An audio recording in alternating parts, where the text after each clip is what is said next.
Hello, you're listening to the first KOFISI book club with me, Georgia Webber, and members of the Escape Book Club, who will be introducing themselves in just a second. Today we're discussing My Sister, the Serial Killer by Oyinkan Braithwaite, her debut novel, which was shortlisted for the Man Booker Prize in 2019, was it, I think? But before we start, let's just have a quick introduction of everyone who's in the room with me. Shall I start with my left? To my left. Yeah. Just my name. It was just, and what you do. Tell me what you do, and tell me a little bit about why you joined the Escape Book Club as well. Okay, so my name is Fiona Muli. I am marketing advertising account manager at Red House Group. Why I joined the book club? Interesting, I was looking for a community of people who love the same things I love. So when the invitation was put out, I had to jump on it. So basically that was it. I wanted to join a community of book lovers, book readers, because that is not really big in Kenya, especially Nairobi. So once the opportunity was presented, I had to be a part of it. Awesome. Hello. My name is Talana Sambo. I am a global communications consultant. I provide solutions to C-suite problems.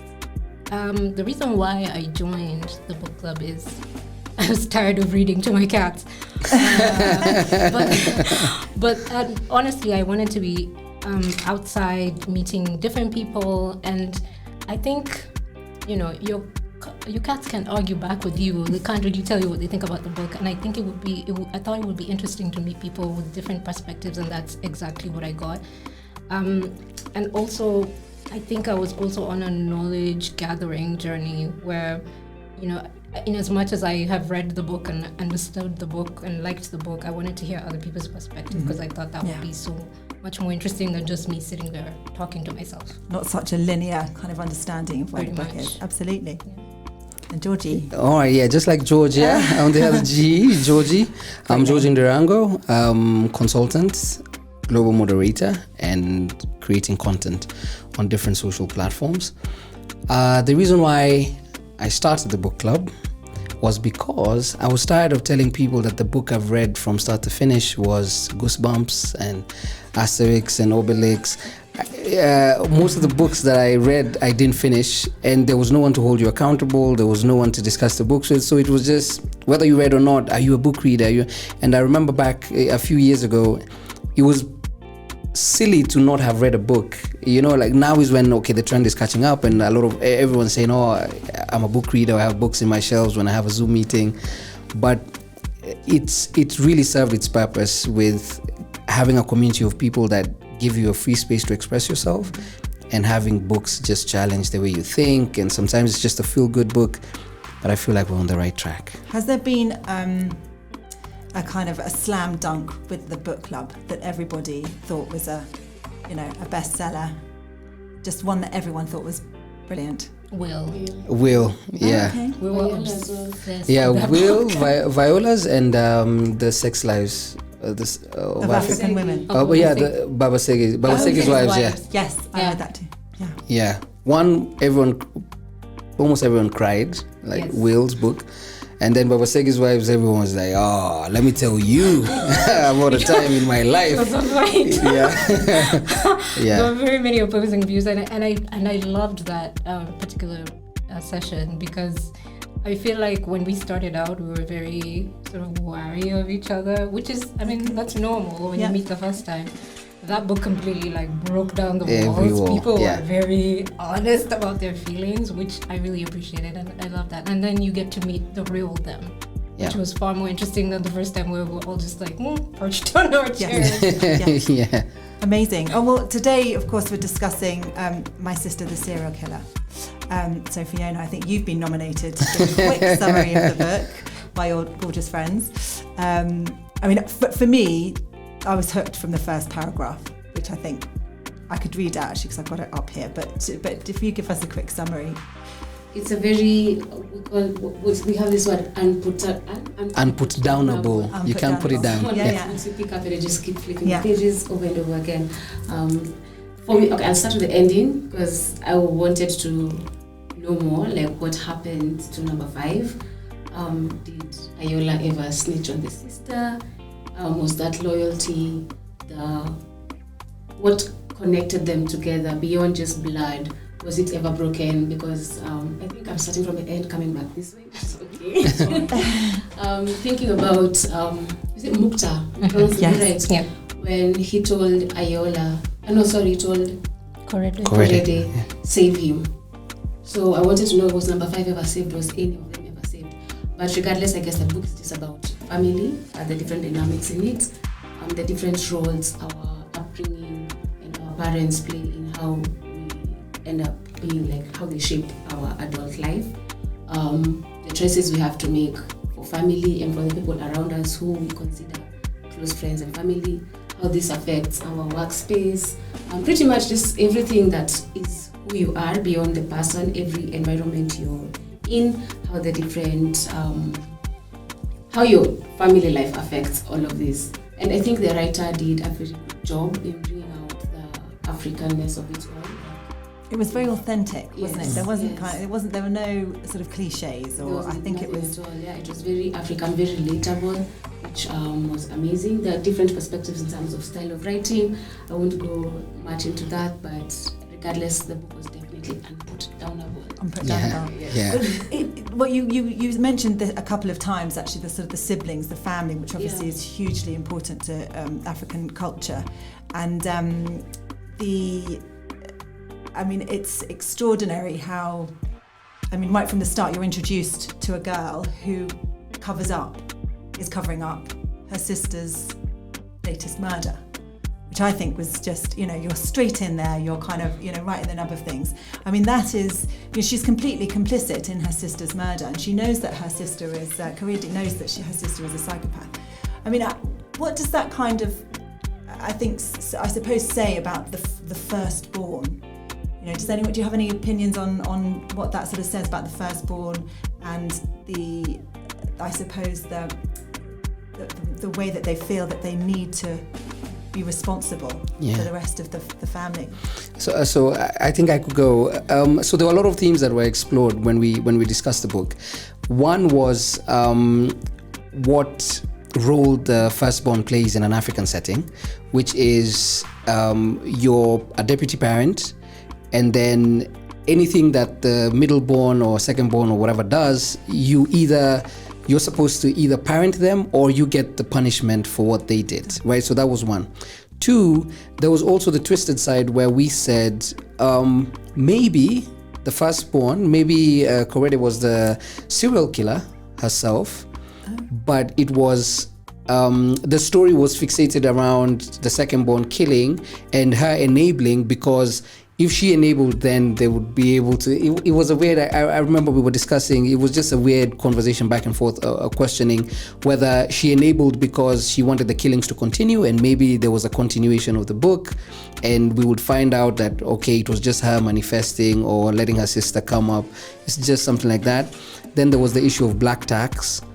And lastly, there was colorism as well. So where you support because this is the only way you feel either closer to someone who's being given preference because of how they look, or you just feel like you've been so disconnected in so many ways that the aspect of you doing something together or killing together brought you guys closer. So that was some bit of perspective. We explored like 100 things, but I would be happy to, just hear anything else about the first sister. So I'm a first sister. I'm a firstborn, and the book had a huge emotional impact on me because this is typical African household, and I did grow up in a typical African household where I'm held accountable for my sister's mistakes, while when it's time to punish me, I'm punished as a solo person.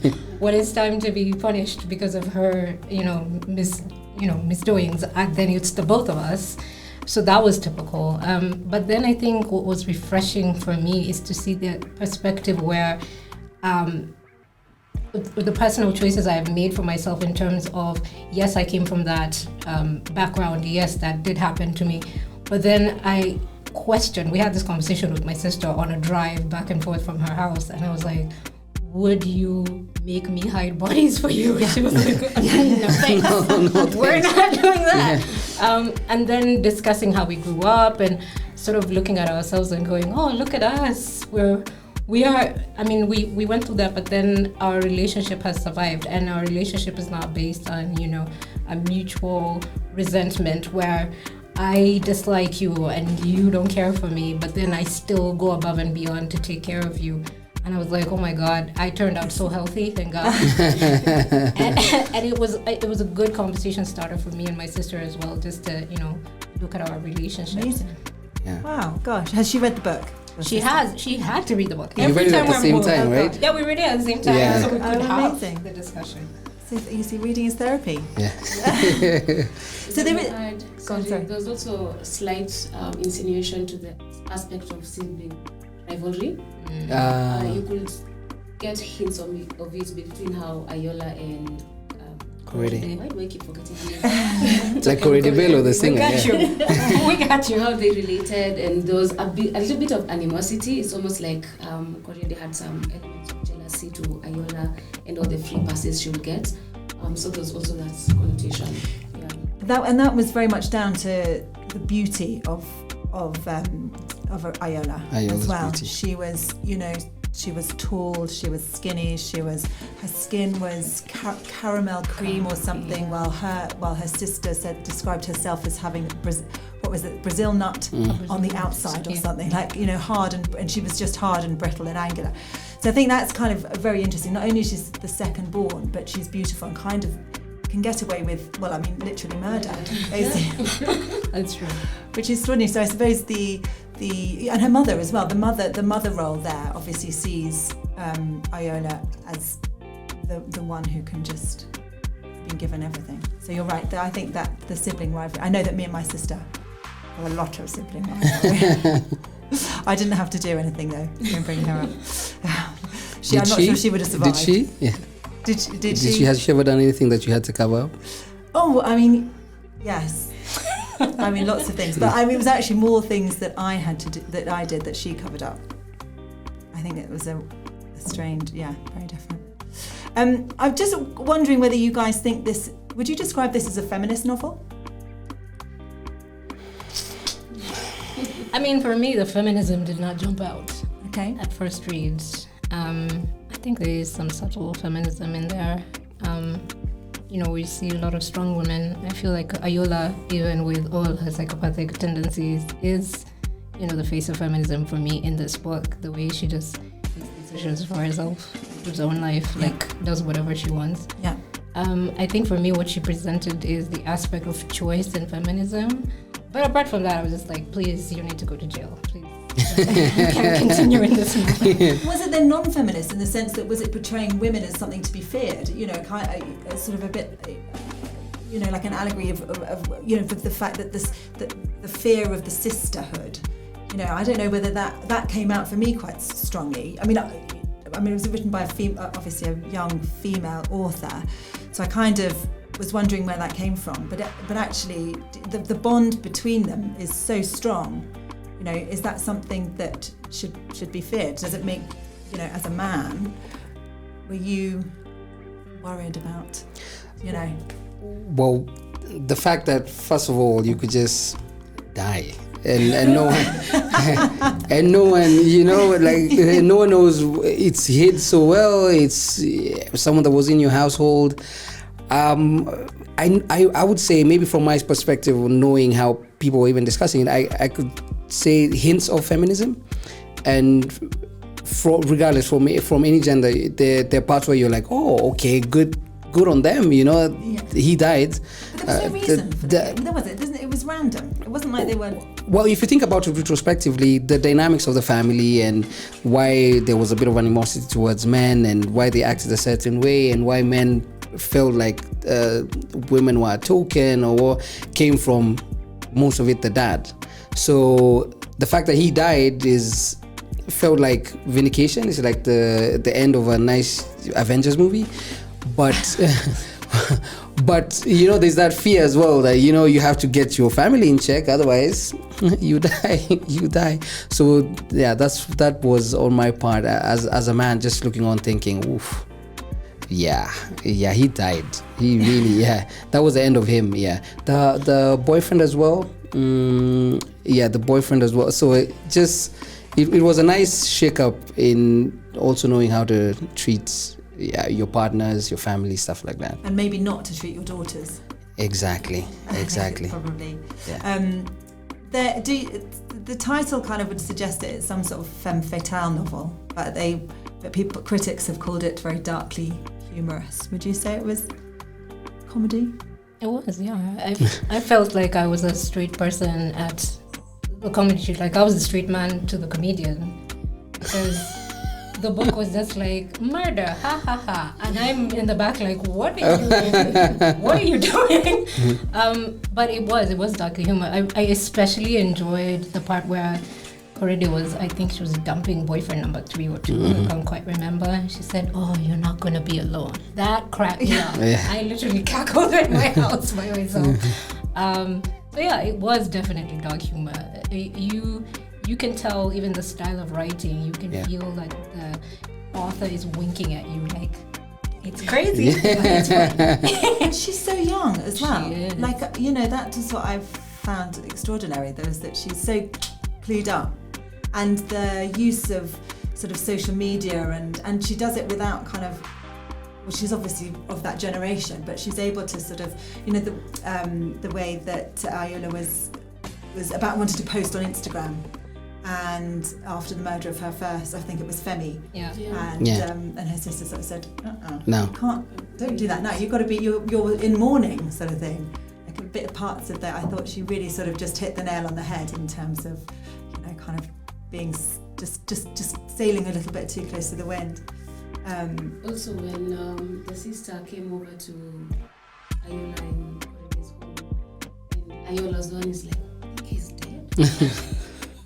You killed him. And then she's over there hugging the sister, she's crying, and all she's concerned about is the ice cream melting onto the ground. Yeah. About a man who you killed as you're hugging the sister.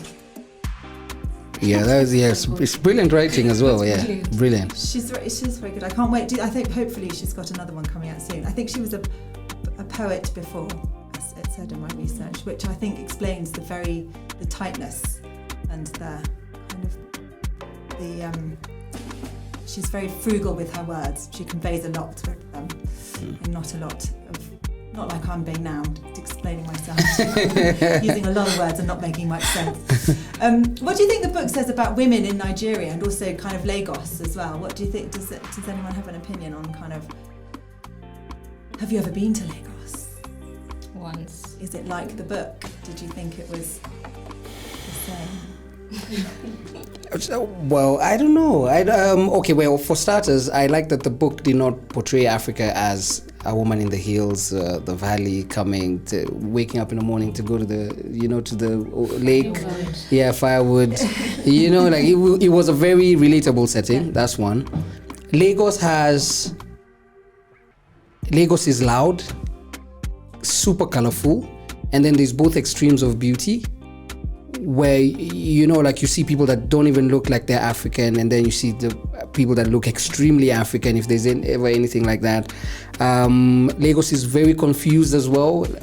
You could get lost in the crowd, and I would imagine how someone would get away with murder in Lagos, right? There's a lot happening, and no one has time for you anyway. What else? Yeah. I think the monogamy, the polygamy bit, it's very well known in Lagos as well. The further up you go, the more respected you are if you have and then colorism is a huge issue in Lagos as well. The bleaching, we knew a lot of bleaching because of Lagos and DRC, so that really came out in the book. I think she perfectly captured Lagos, the energy in Lagos. As you said, it's super chaotic, it's super loud, it's super colorful, and it was a perfect setting for a murder, actually, because all you have to do is just disappear, just flatten yourself against the wall and do whatever you want. I feel like that's the undercurrent when you go to Lagos. And then the way marriage is portrayed, especially, and the family dynamics, is, when I say typical African family, it is a typical African family. Like, the dynamics were not new to me. I'm East African, but when they were talking about the dad, the mom, I was like, yep, I know all these people. They're part of my family life. So I think she did cover the people and the place very well. She did a great job. And do you think, because she was brought up, the author was brought up in the UK, spent quite a bit of time upbringing to the UK, do you think that you're able to kind of, as for an author, she's able to sort of look objectively when you're in sort of a society, you sort of aren't necessarily aware of kind of of what's going on. Maybe she kind of came out and then was able to look. Do you think that might have given her a sort of the humour with which she was able to sort of write about culture in Lagos? Or do you think that's completely irrelevant? It reminds us of like when we were doing news at the BBC, where your editor sits in London, but they want to curate a story in Nairobi, and they've never been to the country. Yeah. But I feel like the author had been to Nigeria, of course, a few times, right? She's definitely born, definitely lived there. I think she lived for like 5 years in the UK or something. Yeah, so I think just looking at it holistically even allows her to have humor in certain things that are real life to a lot of people. So she's detached, but she's not, and she gets perspective from everyone that's spoken about Lagos from an external view, people that have never been there. Nigeria is the most talked about. If you think about music, cultures, influencing what happens on the continent, you'll hear Nigeria over and over again. So you kind of get the stereotypes within the book. That's why even in the book club, we were saying that we didn't feel as much depth in the writing. Right. It was something that, you'd have heard people talk about, but she just very beautifully put all the thoughts together in a book really well, and that's why she left us at a cliffhanger where we're waiting for another book. But I feel like there was that where she's attached, but she also knows how to detach and just let everyone say, okay, so this is what you think about Lagos. All right, let me tell you about Lagos. Exactly, yeah. Great. And do you think it would make a good film? And if so, who do you think would play the characters? Oh no, characters. I don't know, but I'll definitely want to see it in a film. Definitely, just to see how. Okay, I can't put names to who they would cast, but just to see how they bring out Ayola's personality. I would like to see her like dancing in the bedroom right after she's killed someone. Just to see the facial expressions as Korede is speaking.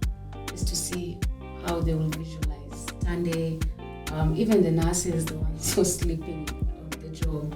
I would love to see something. Well, I think I only have one actor in mind in terms of Ayola.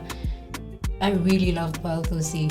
Yeah, she's so talented. I've watched so many of her movies, and I think she would be great. Like I can envision in my head like how her face would change when she murders this man, how she'd switch back to crying, how she'd switch back to being concerned about the ice cream, how she would, live her life like she knows she's beautiful. I would love to see that because I think I've seen her play everything, like a spy, a woman in a bad marriage. I'm like, girl, I need you to murder some people. I need to see you playing a psychopath. I need you to kill something else. So yeah, she would be great. I'm not really sure about the Korede Nakia. Nakia. What is her name? The soldier, either the soldier in Avengers. Yes. What was her name? Or what was the other one? Was Woman King, the first general? I forget her name too. Yeah, but we know the name. We know the name. It's somewhere. Yeah. Keshi, you can help out. Do you know? Oh, Viola Davis for Mom, definitely. Yeah, for Mom, but she would have such a tiny role. No, but she would crush. What I love about Viola Davis is that you give her this much and she just yeah, that's true. kills it. Yeah. The policeman. Oh. Viola, for the scene, the policeman, she had to chase them out of the house. Yeah, exactly. She would give us like another Oscar in the bag. Which guy would we want to see die? King Batch. They don't, yes, the men don't feature, do they at all? No, they don't. You've got the corrupt policeman who stops her. Do you remember when she's got the body in the back? Yeah. And she sort of says something. She knows that he doesn't like educated women. And she's driving. So that's the sort of big one. And the man who's in the coma as well. Who would he be? Well, we will leave you to ponder. Guys, thank you so much. I really enjoyed that chat. Thank you. Thank you, Fiona, Stella, and Georgie. I hope to be able to welcome you back again soon. I think Absolutely, first of many. Brilliant, and we've got lots of books to plough through. Exciting times ahead. Thank you so much. Thank you. Thanks for having us.